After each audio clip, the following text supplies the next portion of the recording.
Thank you all for coming to our December Green Drinks, where Beat staff get to tell you about what we've been up to and what we're planning next.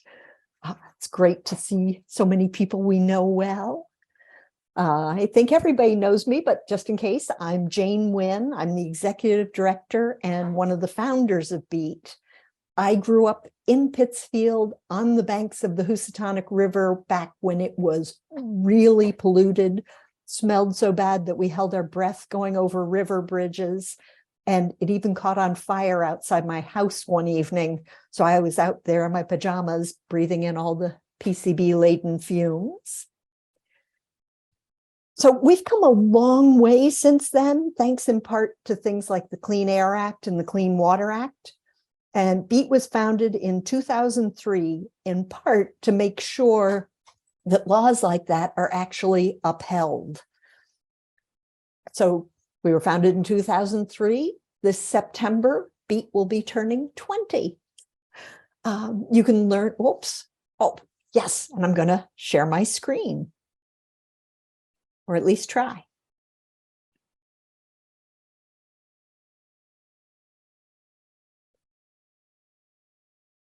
Okay, can everybody see that?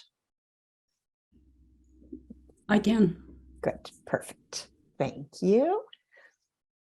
So, if I can get it to work. There we go. So, you can learn lots more about Beat if you don't already know at thebeatnews.org. We also have over 100 reviews on the Great Nonprofits website, including one by Bill McKibben, the founder of the 350 movement, 350 being the amount of CO2 in parts per million that we'd like to get our levels back down to. And we're also platinum rated on the GuideStar site, where you can also find our IRS Form 990s to find out more about how we're doing financially. Beat's mission is to protect the environment for wildlife in support of the natural world that sustains us all. And it's not that we don't like people, but you all have a voice and we hope you really use it. And we know many of you do. Thank you. We want to be sure there's always somebody there to speak up for wildlife. Beat envisions a world where people recognize their interconnectedness to and dependence on the natural world. The air and water are clean, rivers and streams flow naturally, rain soaks into the ground and makes its way slowly to our lakes and rivers. There's plenty of interconnected natural land where wildlife thrive and communities work together to sustain their environmental health and economic vitality. We think of ourselves as having three focus areas: education and outreach, including things like tonight's green drinks; stewardship, where we're out on the land or in the water; and watchdogging, including our no frack gas and mass program, moving us off of fossil fuels to clean, carefully sited renewables. And also fielding dozens of calls from community members about possible environmental issues. We try to help people take action, but if they want to remain anonymous, you can always call us and let us know about a problem, and we'll try to check it out and take action as well.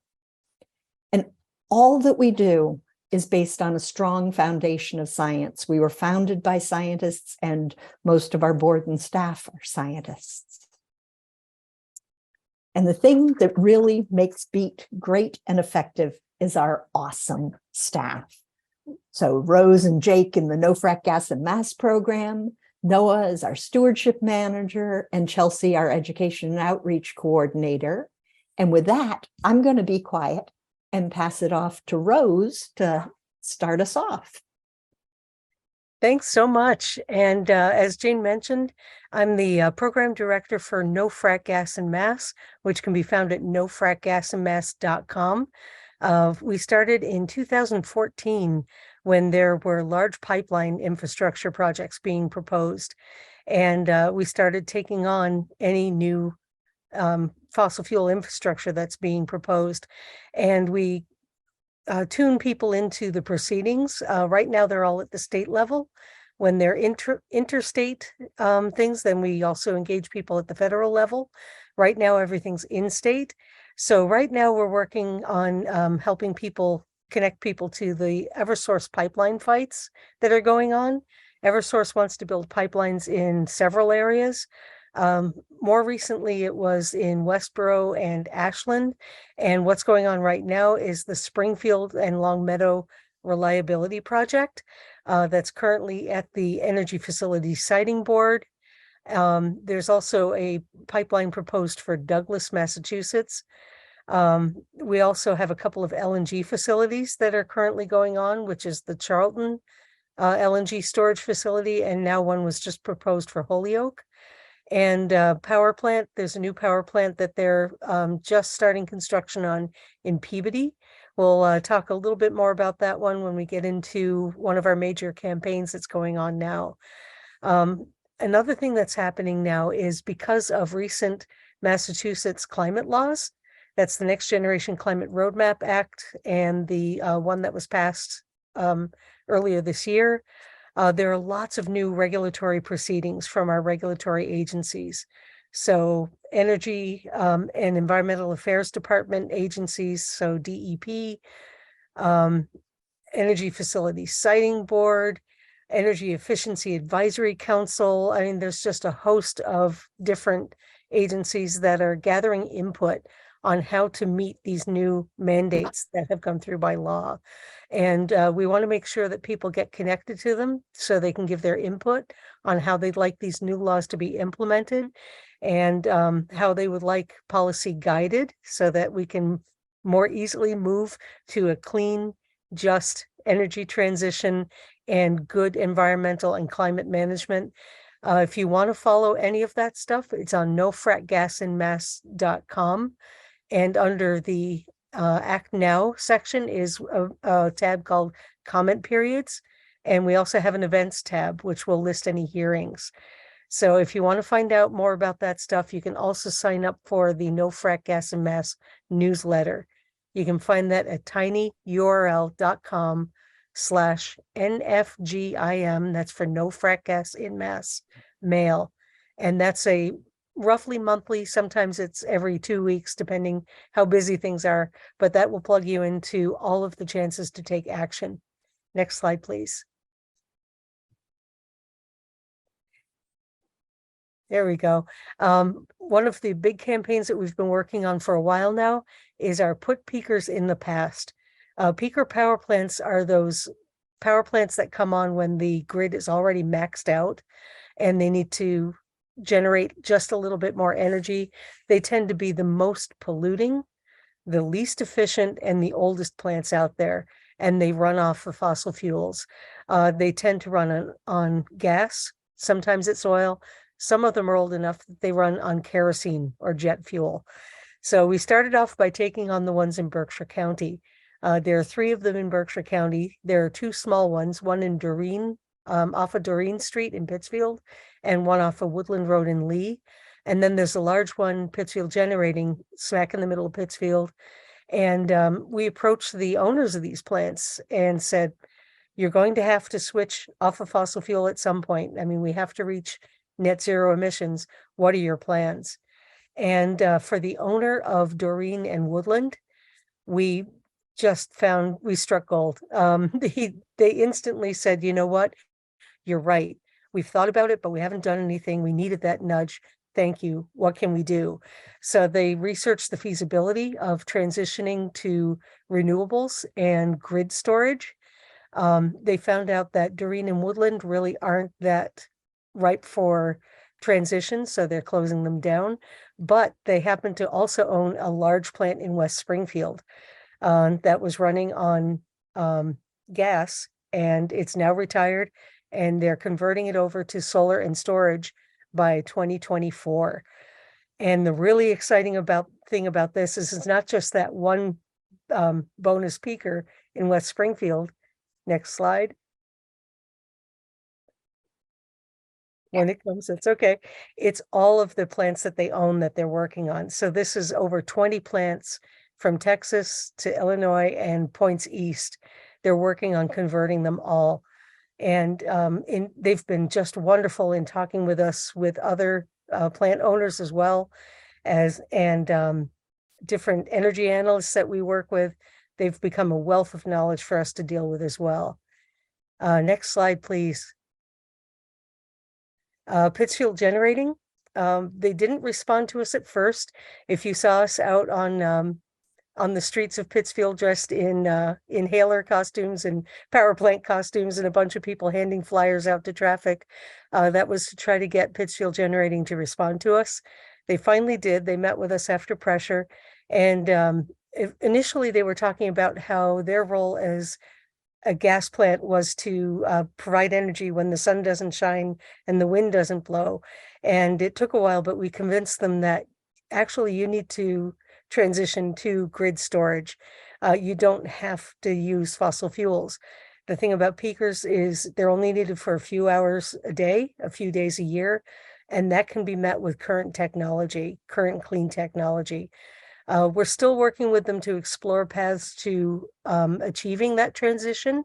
It's a little less feasible for them as a continuing business model, but we're learning lots of information from them, like what sort of systemic regulatory obstacles are in the way for some power plant owners. And we're building a network of partners to take them on as well. Right now, they're working on reevaluating adopting renewables and storage in light of the Inflation Reduction Act and the new incentives. So we're still talking with them, and we might get them yet. Next slide, please. And we're taking this statewide along with a few partners. Clean Energy Group is a group out of Vermont, but they're a nationwide energy analysis group. And MCAN, that's the Massachusetts Climate Action Network. They've been fighting the Peabody peaking power plant. That's a brand new one that's been proposed. And it's now going to, it's probably going to start construction soon, but they're still in the fight. And also Slingshot, which is an organizing organization that works with multiple communities across the state. So we're getting together and developing a statewide campaign for taking on the rest of the peakers. Next slide. Our other big project that's coming up is the community air quality monitoring. We were awarded an EPA grant for 3 years, starting early next year. We're focused on Pittsfield's air quality. We're going to be doing 10 stationary monitors across the city, mostly in environmental justice neighborhoods, also near some industrial and commercial sites, and one in one of the neighborhoods where air quality doesn't seem to be a problem. We'll get into that in a little bit. We're doing this in conjunction with all of Berkshire County through Berkshire Regional Planning Commission. They're doing several other towns in Berkshire County with stationary monitors, but they're also doing indoor air monitoring. So we're coordinating efforts so that we can get a better picture of what's going on in these neighborhoods. And our project partners are Westside Legends, NAACP's Berkshire chapter, Habitat for Humanity, Central Berkshire, and also MCLA Public Health Education Program is working with us, and they'll probably be pulling BRPC into it as well, conducting a health survey so that we can see if there's any kind of correlation between the air quality at any given time and people's health response.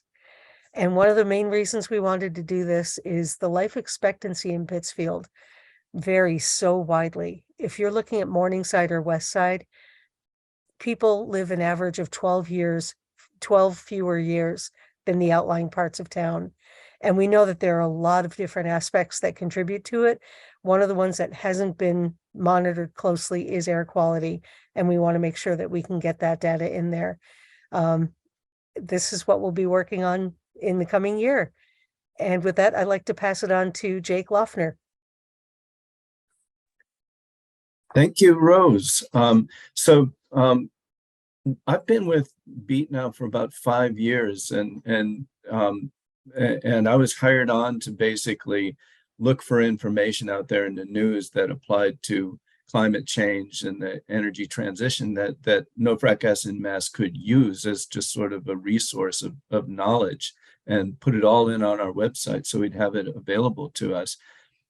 A few years ago, we decided that was fine, but we'd like to share it with people in a way that was actually useful to them, to a wider audience. So that's how the weekly news check-in, that's the other newsletter that No Frack Gas en Masse produces. That's how that came about. With all that trolling around for news, I take the most interesting, the most applicable, and the best of it at the end of the week and put it in a newsletter and put it out there for all of you with a little wrap up of what's going on, and then links back to the original articles if you want to read directly what was going on. So these are some of the highlights of what we have been looking at in the last year. A lot of it had to do with what Rose was just talking about, the Put Peakers in the Past program. We had a lot of traction both in Pittsfield and Berkshire County with what was going on, but also, a shout out to our own Logan Malik, who started with us and is now heading up MCAN, Massachusetts Climate Action Network. And they have been working on that peaker plant that's proposed for Peabody, and they've been doing a great job on that. Next slide, please. And one of the things I like to do is take a look at all of the actions that are going on, protests and actions. It turns out that after the pandemic and everything kind of went online, people are back out on the streets again. And activism is really kind of having a moment right now. We're starting to see that people getting involved and getting out there and making noise is getting people's attention. I think we have, in large part, congressional staffers to thank for the passage of the Inflation Reduction Act, because they wouldn't let their bosses just sit back and say, okay, we'll just let it not happen. That wasn't acceptable to them. So here are some of the things that was going on this year. From the lower left, we've got a bunch of people from FRAX, the Four River residents against the compressor station down in Weymouth, out there in front of the thing that got built and it's running, and it's still a bad idea. And they're reminding people that it is a bad idea, and that FERC actually said, hey, this probably never should have been built. Above that is people protesting Joe Manchin's dirty side deal to the IRA and saying we don't want any sweeteners to help the Mountain Valley Pipeline happen. Then next to it is a protest against the Peabody Power Plant that MCAN was involved in. To the right of that is Springfield's Climate Justice Coalition out in front of City Hall in Springfield, protesting the Eversource pipeline from Longmeadow to Springfield. That's a redundant pipeline that is new infrastructure and going through neighborhoods that just really don't want it. And then down below is from Glasgow last year, actually, when people were agitating to have a meaningful methane agreement to reduce methane quickly. And last but not least, Pittsfield's own Judy Gittleson out there with her best friend, it looks like, taking it to the Massachusetts legislators to get that latest, climate legislation on the books and signed out. So one of the reasons we talk so much about protests and actions going on is partly because we understand that getting involved and getting actually in it is a really great way to deal with sort of the climate anxiety that so many people have. It lets you feel like you can actually do something about it. And we're very cognizant of the fact that, we put out a lot of information out there that can be kind of a downer, but we, like to also talk about the good stuff. So next slide, please. Here's one of the good things. Every once in a while, things just get crazy. And so here's a bunch of engineers down in the Arizona desert that built this great big Lazy Susan on its side, and they're spooling things up to like 10,000 Gs and then letting them go and actually trying to throw them all the way into space. So I applaud that. No rocket fuel at all. Electrify this space program.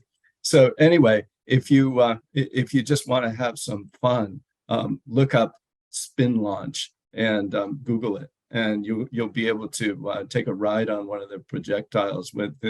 They sent one up with a camera strapped to the back end of it, and you can see what it looks like to gain tens of thousands of feet in just like 30 seconds.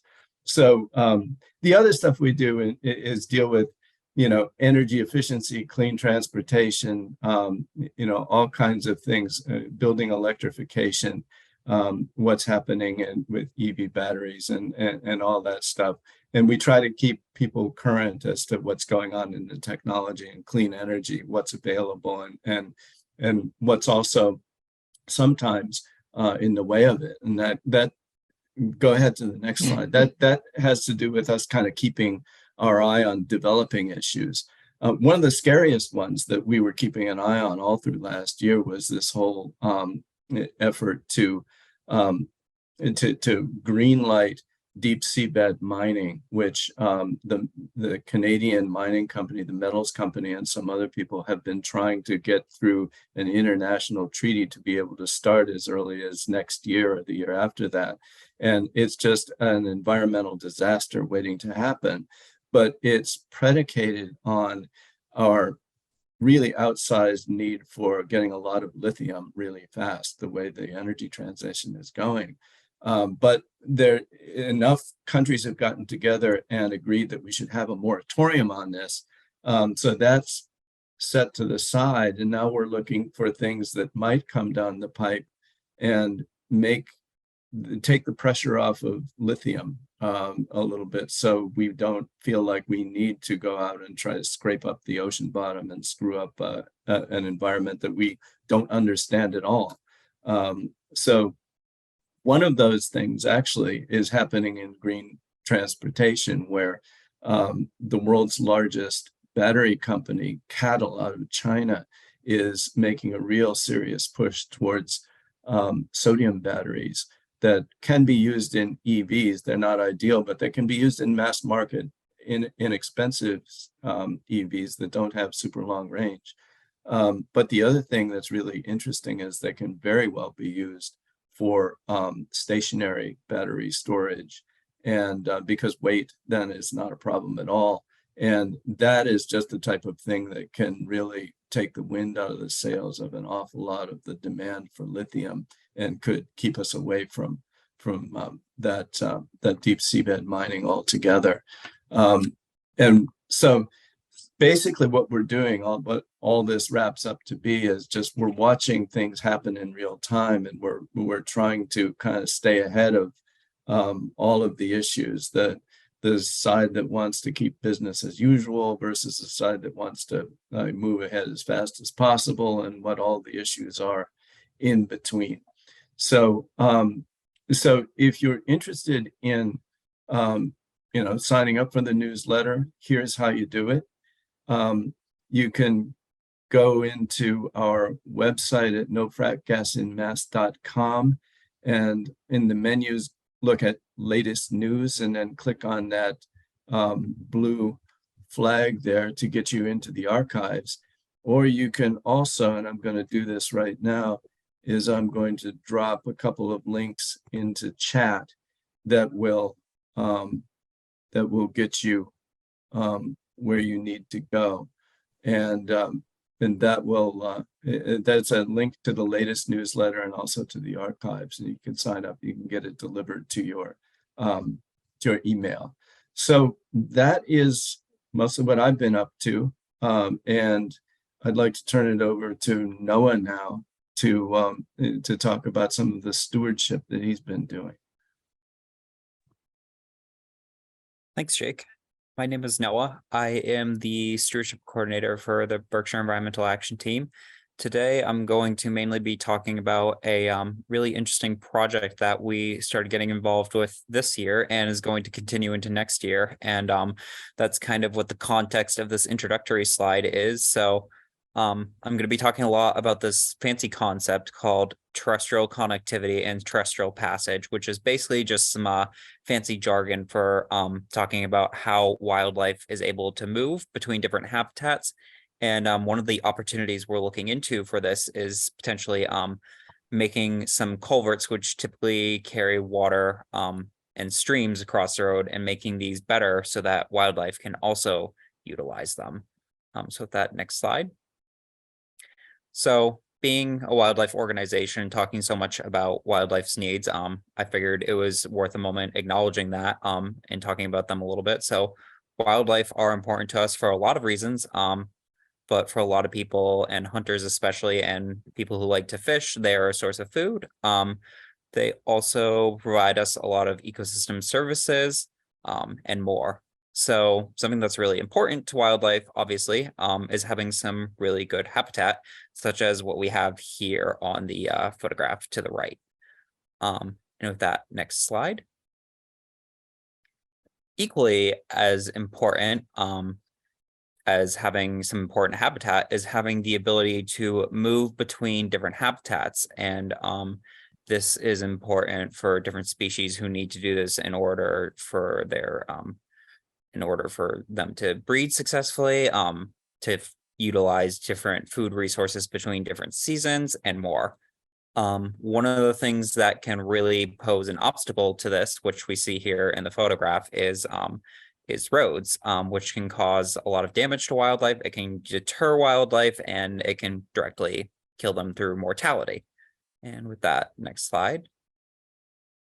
So this project that I talked about is this really interesting opportunity. We received some funding from the William P. Wharton Trust to do these special types of assessments through what is called the North Atlantic Aquatic Connectivity Collaborative, also known as NAC. And basically what these assessments do, there's a special form which is in the bottom right here, and we can go to the next slide. And basically what these forms ask you to do is to take a variety of measurements on any particular stream crossing structure that you're interested in assessing for its ability to pass wildlife through. And some of the important things to note here are height. That's going to limit certain animals, like perhaps a moose, from not being able to pass through, width, etc. And then in addition to asking for some dimensional measurements, next slide. It also asks you to rank some certain characteristics of the crossing for each individual animal group. So for example, one of the things that it kind of asks you to consider for small mammals is that they really like cover to be able to hide from predators.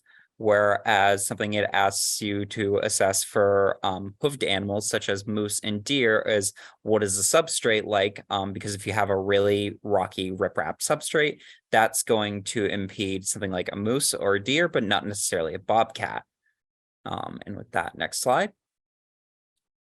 So one of the things we can do once we collect this data through the form in the previous slide, we upload it to a database and it becomes public knowledge, and it calculates a score for how good that particular stream crossing is for certain wildlife groups to pass through.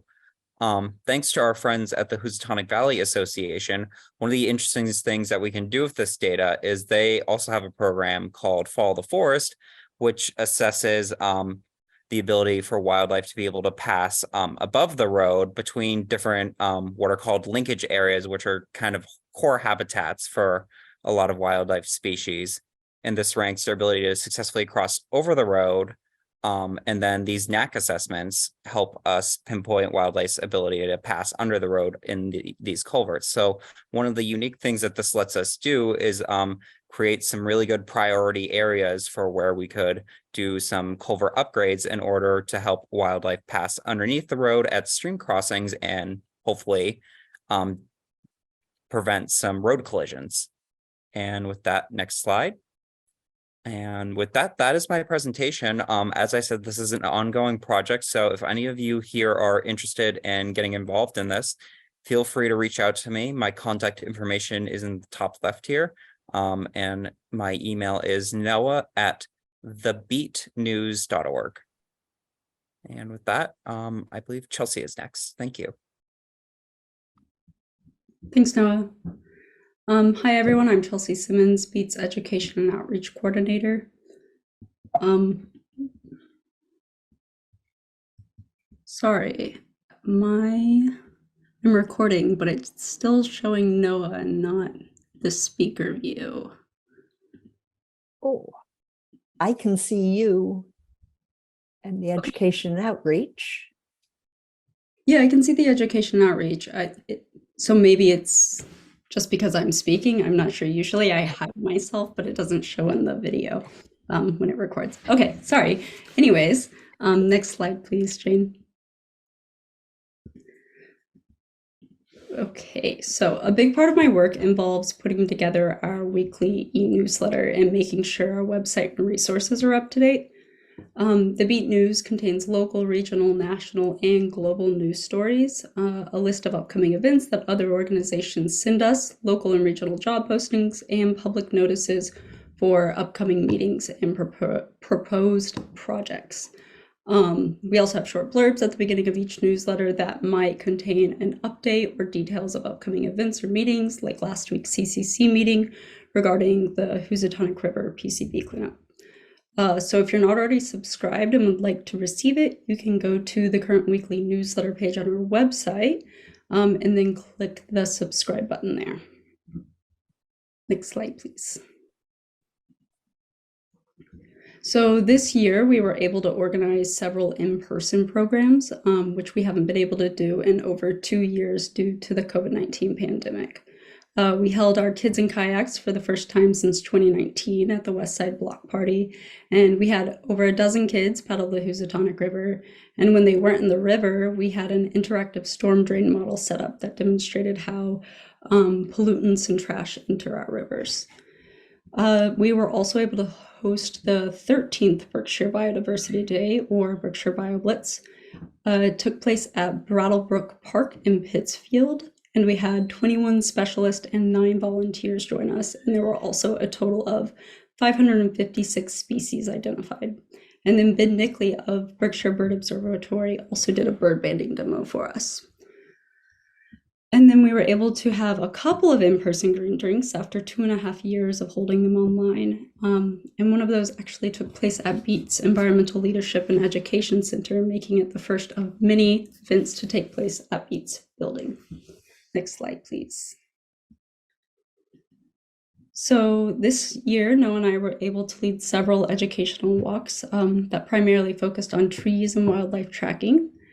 And thanks to a grant from the Crane Family Fund of the Berkshire Taconic Community Foundation, we were also able to offer a program that connected kids with nature, where we primarily focused on collecting and observing insects. Next slide, please. Our Tree of the Month series is an educational resource that Beats' previous education and outreach coordinator did as part of the Greening the Gateway Cities program. We aren't part of that program anymore, but this year I started it back up just for people to have as a resource that can help them get to know some of the trees here in Berkshire County. And you can find those at Beats Building or on our website and occasionally other places. Next slide, please. I also had the pleasure of getting to design 2 new Beat shirts, which can be purchased online at Beats a Bonfire store. Next slide, please. So something that's changing with the new year is Green Drinks. For nearly 15 years, Beat has hosted Pittsfield Green Drinks, and prior to the pandemic, it always took place in person at a Pittsfield restaurant or pub. But one thing we've heard from people this year as COVID restrictions loosened is that they want Green Drinks to be in person again. A lot has changed since early 2020 though, and we've had trouble finding a place to host Pittsfield Green Drinks. So we are expanding Green Drinks countywide and calling it Berkshire Green Drinks. Starting in 2023, we'll begin changing the location of the in-person gatherings every month to different towns throughout Berkshire County. And then they'll also take place on the 2nd Wednesday of every month instead of the 3rd Tuesday. We know this might make attending the in-person gatherings, difficult for some folks, just depending on where it's taking place that month. So we plan to make Berkshire Green Drinks a hybrid event by hosting in-person gatherings with the speaker and a virtual Zoom meeting where online participants can ask questions. Next slide, please. With that said, the first ever Berkshire Green Drinks will take place on Wednesday, January 11th, but only on Zoom at 6 p.m. Robin Sears, the executive director of Williamstown Rural Lands, will talk about the mission, activities, duties of local land trust and discuss ways our natural environment and local demographics are changing and how land stewards can respond in a way that will support ecosystem resiliency. Then in February, we will host Green Drinks in Great Barrington at Barrington Brewery with guest speaker Carla Rhodes, who is a phenomenal conservation photographer with work published in the New York Times, The Guardian, and several other publications. Next slide, please. Dan Gardoki, a certified wildlife tracker, bird language expert, and educator, is visiting the Berkshires to present a talk and lead 2 separate winter tracking workshops. The talk is taking place on Friday, January 20th at 6 p.m. at Berkshire Community College's main campus in Pittsfield. And then the workshops will take place the following day on Saturday, January 21st at the Eugene D. Morin Wildlife Management Area in Windsor. There are still a few spaces left, and if anyone's interested in joining, you can reserve a spot at the link there, and I can also put it in the chat in a minute if anyone's interested. Next slide, please. So pretty soon we'll start working on the riverbank restoration project behind Beats building. This past summer, 2 of Beats program associates began removing invasive plants and laying down straw wattles to help with erosion. But we still have lots to do. Once removing all native, non-natives, and invasives, we will need to install straw wattles, downslope, and plant native species that support wildlife. We're hoping to have lots of volunteers to help us with this. And if you're interested in helping, feel free to email us at team@thebeatnews.org, and we'll make sure to keep you in the loop. So I think that's all I have for you guys. And I'll hand it off to Jane now. Cool. Thank you, Chelsea. I just wanted to mention a couple other things that BEAT is up to. GE has just submitted to the U.S. Environmental Protection Agency their 10 pools they're choosing along the Housatonic River to do a pilot project of remediating the vernal pools. And during the settlement negotiations, EPA had agreed that we would put together a committee or working group to sort of supervise or take a look at this process. And we are holding them to it. We're meeting with them tomorrow, actually, to discuss how to put together this committee. We feel really strongly that we need local vernal pool scientists to be looking at things like, what does success really look like? What are your criteria that you're going to know you got it right? And also, what things do you have to prove before we allow GE to put anything in our vernal pools?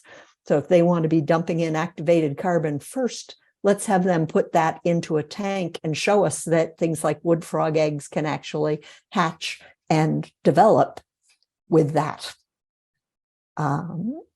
And on a different front, we are thrilled that in Pittsfield, the trash incinerator has closed. It was definitely a major pollutant of our air and kind of one of the things we were planning on looking at with our air monitoring, but that's gone now. So one of the things we want to do is make sure that we're getting that waste out of the waste stream. So at BEAT, we have 2 of these blue bins that collect textiles. So any sort of clothing, it's okay if it's stained, but needs to be clean and dry. Linens, sheets, curtains, anything like that you can drop off in our bins. Also, pairs of shoes. They ask that they are always in pairs. And again, clean and dry and not stinky. We chose these Helpsy bins. Goodwill could not provide us with bins, but Helpsy gets 95% of the material in the bins gets reused at its highest possible purpose, and only about 5% or less ends up as waste, mostly if it gets wet. And actually, they pay us a stipend to have the bins at Beat, which then helps to pay for our battery recycling with Big Green Box. So you can drop off batteries at Beat, any kind of batteries from the little AA's, both alkaline and the rechargeable, button batteries, also cell phones, computer mice, calculators. We accept a wide variety of things with batteries in them, including cell phones and laptops. They use Retrieve Technologies, which has strict security measures. So things like your cell phone gets just placed onto a conveyor belt and crushed so that all the data is actually unretrievable and destroyed. And then things get melted down to get at the base chemicals or recycled in other ways to make sure that as much as possible is really getting reused and making a circular economy. So, most of you already know that for 17 years, Beat operated out of Bruce and my house. We are so grateful to the over 100 of you donors who made it possible for us to actually purchase the former Emmanuel Community Church. I cannot believe that we were able to function without this space. It's been so great to hold meetings, have student interns, summer program associates, and really have space to work and to have room for all of, especially Noah's equipment for the water quality monitoring and measuring. And it's all right on the banks of the southwest branch of the Housatonic River. So this is sort of the aerial shot. You can see the river behind the building with the bank that we're going to be restoring. Last year, we actually planted the pollinator meadow and stormwater swale. And last year, being 2021, it was filled with water the whole time. It was just an incredible year. This year, although it was very dry, our pollinator meadow just totally took off. We had blue vervain that was 9 feet tall, which I've never seen before. So this spring, we'll actually be having to thin it out and do a plant swap. So keep your eyes open for that. And now we are, I think, just about to start renovations. It's been taking much longer than I thought, but we want to make the building fully accessible to start with. We'll be putting in a sloped walkway coming in, an accessible bathroom, and a water refill station.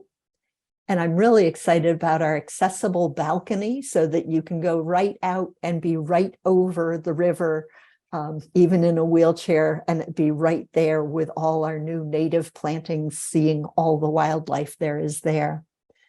We'll also be putting in a lift to go between floors.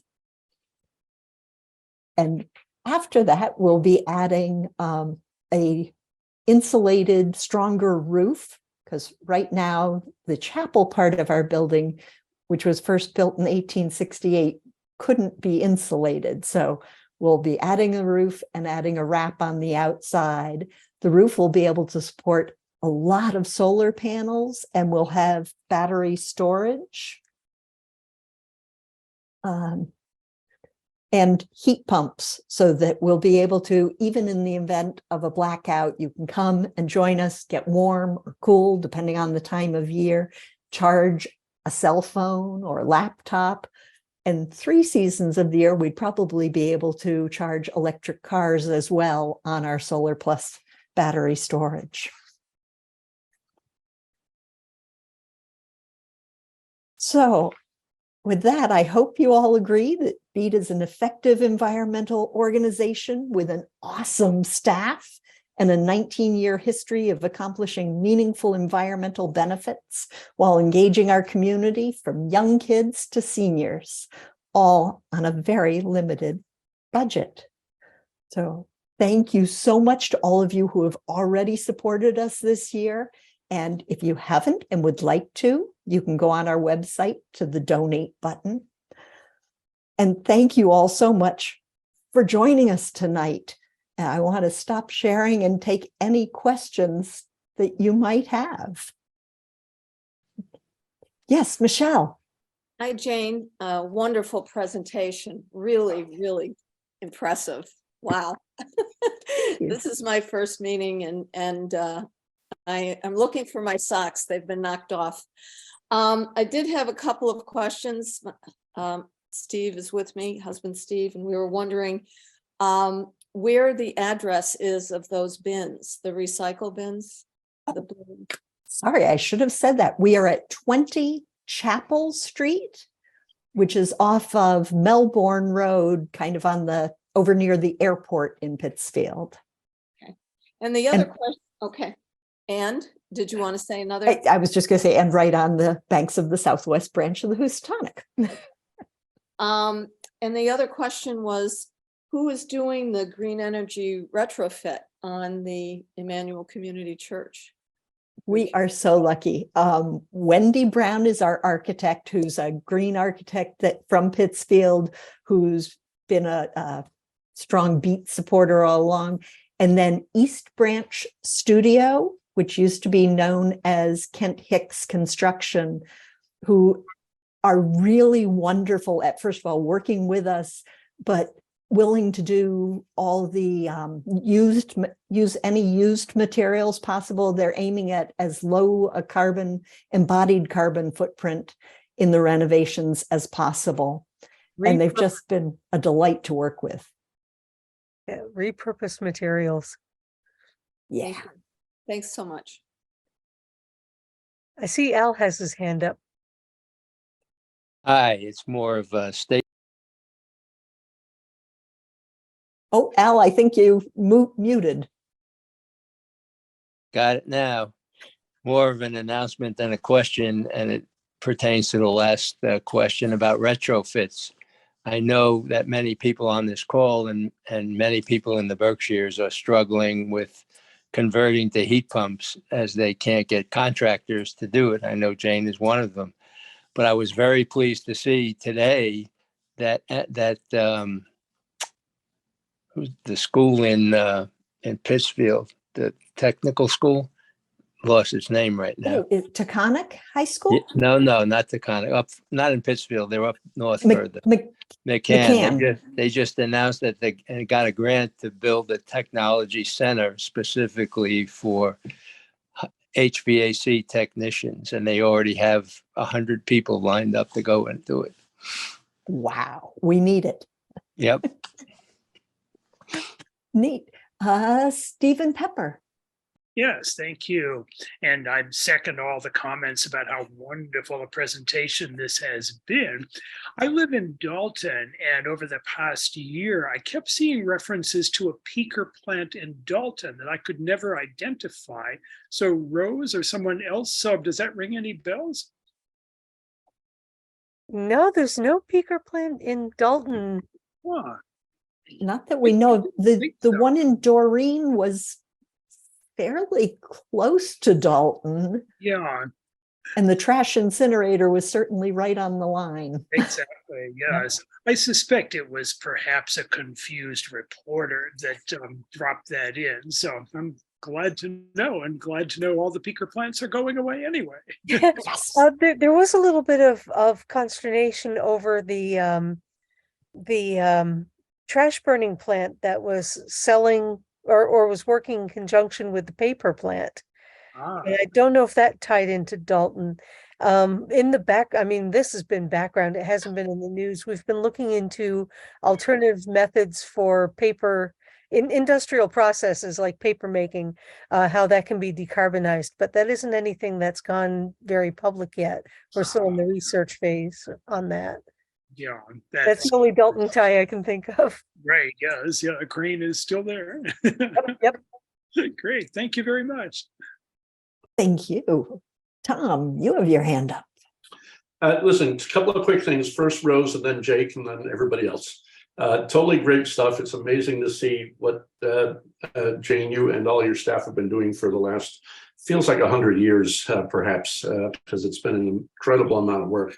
Rose, not to take up too much time, but where is that LNG project in Holyoke being proposed? Do you know exactly where? I don't know the exact location. I know it's from the municipal utility. They're looking to store LNG, I think, to inject into the existing gas distribution system. I'm just doing a fair amount of work down there on rare and endangered species, and I'm a little bit nervous about the space that's being used down there. I do know where it's going to be. They're planning to do it next to, on the old coal plant site, right down next to Route 5 and 91, right near the solar panels that were put in place of the coal plant. That's close enough, but we'll get to that. I'll talk to you later on about that. Right where the river runs through it. Yeah, exactly. I think they made a movie out of that. And anyway, Jake, what about, did I just hear this week that the offshore wind power has been canceled, or did I not hear that correctly? Do you know anything about that? It could have been. I hadn't seen that, but I know that one of the two companies backed out. They were trying to get the Baker administration to let them rebid. Basically, I think that they were looking at supply chain and inflation related costs. Yeah, Vanguard is one of the ones that is the one that backed out. Mayflower is still in, but they're balking about getting some renegotiations on the contract.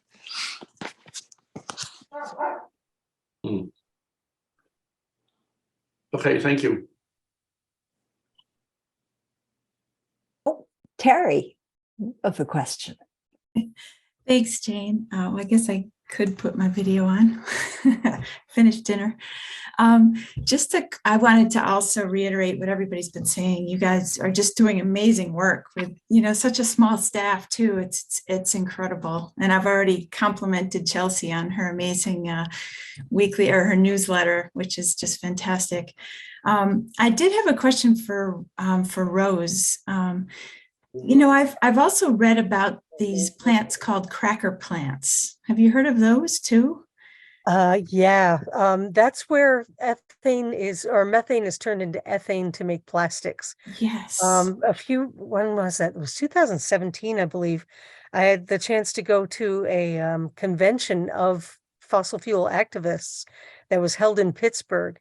And we took what was called the Toxics Tour up through Beaver County in Pennsylvania. And we drove by at that time, they were just breaking ground on the big Shell cracker plant. That's a brand new one that they built in Pennsylvania, right on the banks of the river. I can't even remember how many hundreds of acres it is.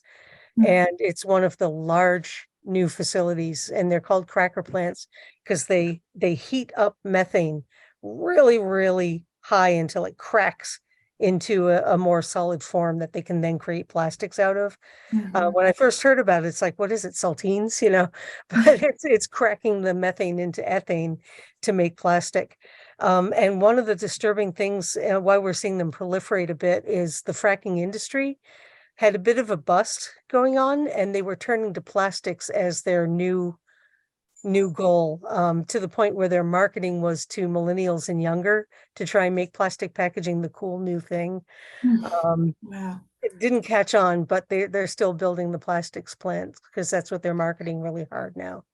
Yeah, that's what I was concerned about, was that they were saying now that they're losing income from the oil and gas industry going down in the alternative energy. Now they're looking at alternative ways to keep using fossil fuels. I don't see. Another thing, and they're trying to. I'm sorry. They're trying to create this center of plastics industry in the Midwest there, in southern Ohio and Pennsylvania and down into West Virginia and just sort of kind of a branch of the Cancer Alley down in Louisiana. Right. Just do it again up here, only bigger. And another side branch that is growing out of the pipeline industry Kinder Morgan was the pipeline company that we took on when they were trying to build the Ned pipeline and the Connecticut expansion pipeline through here. And looking at their pipeline projects, some of the newer ones were CO2. That's turning into a new market as well, and that travels through pipelines as well. So they're looking to branch out to try and stay in business as long as they can. Yeah. Okay. I didn't know if there was anything around here that you were No. taking on in that. So it's mostly out, like Jake said, out west and down in Pennsylvania, in that area, and Louisiana. Okay. Yeah, we follow a lot of the Pennsylvania groups. We connected a lot with them because the Ned pipeline would have started in Pennsylvania. So we built a lot of contacts with Pennsylvania and New York before it would have come up here. And they're the ones finding it there because that's where the gas is the Marcellus Shale and Utica Shale in Pennsylvania and Ohio. And it's actually under New York, but there's a fracking moratorium in New York, so they're not as vulnerable yet. Okay. Wow. Well, thank you. And thanks for all that you're all doing, actually. It's awesome. Well, thank you all so much. Any other last questions? Fantastic. Thank you guys so much for coming. It was fun to be able to share all that we're up to and our plans for next year. So hope everybody has absolutely wonderful holidays, and we'll see you next year.